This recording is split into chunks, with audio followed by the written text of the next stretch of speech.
আসসালামু আলাইকুম। আমরা নারুয়া দক্ষিণপাড়া হাফিজিয়া কয় মাদ্রাসার এই গাছ কেনার জন্য আমরা নার্সারিতে আসছি। আমাদের সাথে আসছে অর্থ মাদ্রাসার প্রতিষ্ঠাতা আমার uncle S I Abdul Khalek এবং এই অর্থ মাদ্রাসার ভূমিদাতা আমার আঙ্কেল কামাল হোসেন।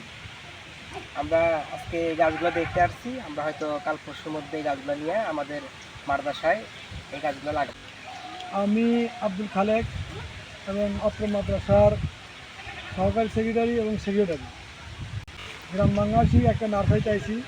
এখান থেকে আমরা কিছু মেহগনি এবং কিছু ফলজ গাছ আমরা আমাদের মাদ্রাসার মাঠে রোপণ করব ইনশাল্লাহ।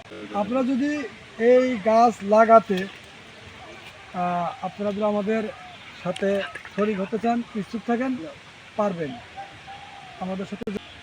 বৃক্ষরোপণের জন্য জলপাই গাছ দেখতেছেন, জলপাই গাছগুলো নিব।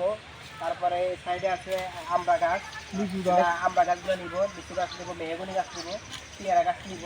তারপরে আম গাছ আছে, আম গাছগুলো আমরা নিব, নিয়ে আমরা এই মাদ্রাসা ক্যাম্পাসে লাগাবো। আমাদের এই বৃক্ষরোপণ প্রজেক্টে চাইলে আপনারাও সহযোগিতা করতে পারেন। এই একটি গাছ দিয়ে আমাদের সাথে অংশ মেহগনি গাছ, লিচু গাছ ওদিকে আছে, ইকুলেক্টর আছে এবং আমরা ইত্যাদি ইত্যাদি গাছ আমাদের মাদ্রাসার ক্যাম্পাসে রোপণ করব। যদি আপনারা কেউ ইচ্ছুক থাকেন, আপনি পারেন একটা গাছ কিনে দিতে বা দুটো গাছ কিনে দিতে। আমরা এই আপনাদের সহযোগিতা।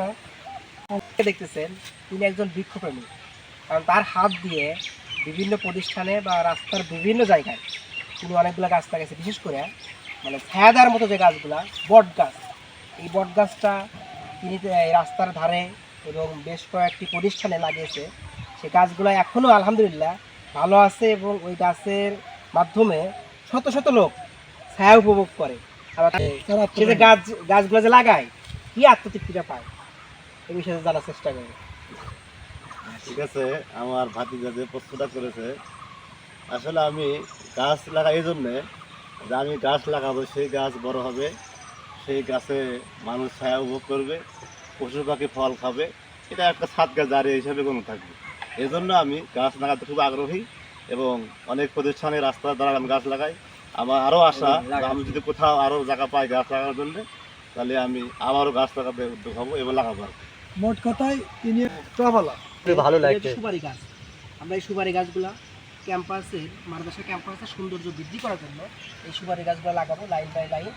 আমরা এই সুপারি গাছগুলো হয়তো আমরা দু একদিনের মধ্যে ক্রয় করবো, ক্রয় করে আমরা লাগাবো এবং আপনারা চাইলে আমাদের এই সুপারি গাছ দিয়েও সহযোগিতা করতে পারেন। এবং আমাদের মানে ইচ্ছা শুধু নারুয়া দক্ষিণপাড়া হাফিজিয়া কয় মাদ্রাসায় না, এরকম যদি আশপাশে আরও কোনো মাদ্রাসা থাকে সেখানে যদি বৃক্ষরোপণ করার সুযোগ থাকে আমাদের জানাবেন, আমরা সেখানেও আমাদের